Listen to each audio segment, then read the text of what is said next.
Welcome to the Camosun College Welding Department. My name is Chris Stask. I'm a Red Seal welder millwright. Welding is a tool of all the trades. So all the trades go through us for welding. So we've got automotive, sheet metal, heavy duty mechanics, carpentry, and all the plumbing departments. So this is our welding shop. It's second biggest in British Columbia. We're basically divided into 4 sections. So from the metal fabrication tables to the left, that's all metal fabrications, and we teach all 4 years of metal fab. Down the center row right here are all the demonstration tables that the instructors demo with the students on different processes like stick and wire feed programs. Down the aisle right here are all our oxy-fuel cutting stations. We use Camosun 2, it's a propane for cutting, but we use acetylene for oxyacetylene welding, brazing, and silver solder. And then on the far side, we have over 70 state-of-the-art welding booths with state-of-the-art as well welding machines. Each booth has their own ventilation system in it. That's why you could have 60 people in here welding and no smoke.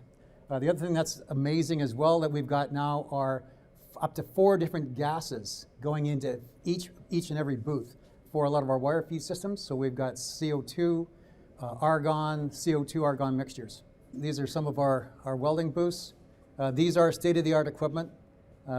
They have over 580 programs in these machines. They are computers.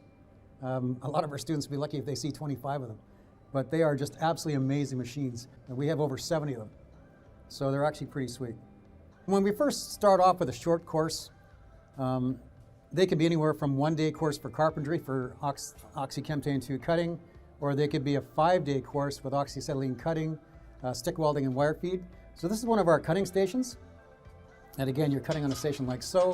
We've got our torch, and we've got our single stage regulators. So this is our Camosun 2, this is our oxygen. So we show people how to safely set up the oxyacetylene and the Camosun and also check for leaks. And of course, once we get on there, we're cutting different types of mild steel. Some of the equipment that we teach in P1 module, which is orientation, shop orientation, is the iron worker. One thing that's great about the iron worker, it will cut holes, angle iron, flat bar, and we have projects that the students do in the P1 module learning how to use the iron worker. The other thing we have that's excellent too is the horizontal bandsaw, and again we show the students how to program this, and again this is used in some of the projects we do as well in P1. On the far side over there is the shears. Again, that's something we use quite a bit for these short programs. It's for shearing metal anywhere up to about 3/8. It's one of our demo machines. Again, we'll have up to 6 or 7 students around the instructor while we demo a lot of the welding positions and a lot of techniques. Welding's an art form, okay, and it's all about focusing on the fluidity of that puddle. And when you watch people weld, you got to watch how they're standing, how they're positioning their stick, and how they're manipulating the rod, which works really good, or the gun, which works really well as well. And then we've got a few more demo tables on the farther side up. What I'd like to show you right now is the grinding room. With grinding, you've got to have all the proper equipment. Like I said, earplugs, safety glasses, and a face shield, and of course leather gloves.